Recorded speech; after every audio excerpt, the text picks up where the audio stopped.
बिस्मिल्लाहिर्रहमानिर्रहीम। अस्सलामुअलैकुम। कैसे हैं आप सब? उम्मीद करती हूँ खैरियत से होंगे। आज हम बना रहे हैं चटपटे आलू बैंगन। तो हमने नए अंदाज से बनाना है, बल्कि पुराने अंदाज से, जो हमारी नानियों दादियों का अंदाज़ होता था और बड़े मज़े का खाना बनता था। तो हमने सबसे पहले इसमें डाले हैं 1 किलो बैंगन, काट लिए उन्हें अच्छे से। अब हम इसको डाल देंगे एक पतीली में और उसमें डाल देंगे प्याज भी। प्याज डालें। उसके बाद हमने इसमें हल्दी डालनी है, 1 चम्मच हल्दी पाउडर। नमक डालेंगे अपने जायके के हिसाब से, जितना आप खाना पसंद करते हैं। इसके बाद हमने डालनी है अदरक लहसुन वाली लाल मिर्चें कूड़े डंडे में पिसी हुई। हम मिर्च ज़रा तेज़ खाते हैं तो मैं 2 चम्मच डाल दूंगी तकरीबन। ये हो गया। अब हम इसमें डाल देंगे थोड़ी सी अजवाइन और कलवंजी। कोशिश किया करें कि ये आप हर खाने में डालें। जिस हिसाब से बीमारियां और ब्लड प्रेशर वगैरह बढ़ रहा है, तो ये हमें ज़रूर इस्तेमाल करनी चाहिए। और जो सबसे अहम चीज़ है वो है इमली।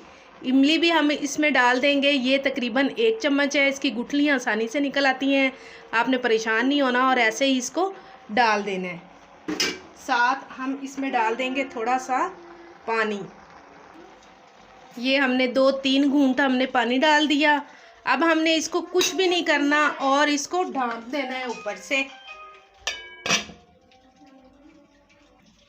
चलिए 10 मिनट हो गए हैं। अब हम इसको चेक करते हैं और ये देखें, ये तकरीबन ना घुलने वाले हैं, काफ़ी पक चुके हैं। अब हमने इसमें आलू डाल देने।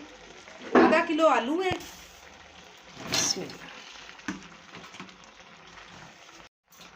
आलू हमने डाल दिए।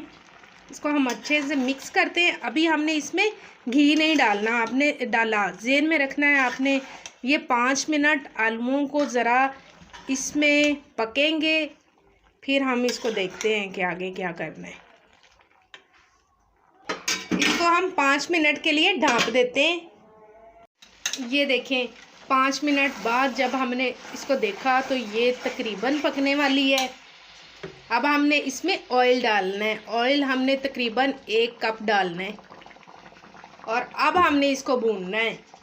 अब ये 10-15 मिनट भूनेंगे। आंच हम हल्की रखेंगे और मुसलसल चम्मच हल्के हल्के हिलाते रहेंगे।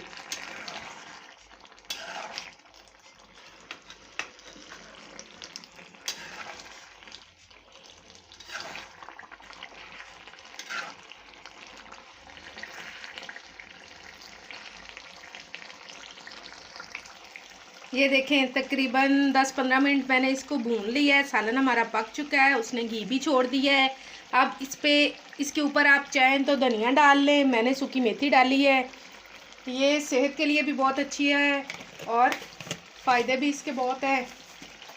चलें जी, सालन हमारा तैयार हो चुका है। इसको आप चाहें तो रोटी से खाएं, वाइट चावल से खाएं, ये बहुत मज़े का लगता है। मेरे चैनल को कर लें सब्सक्राइब, लाइक और शेयर और मुझे दीजिए इजाज़त। मिलते हैं अगली वीडियो में ऐसी ही चटपटी वीडियो में। तो तब तक के लिए अल्लाह हाफिज़।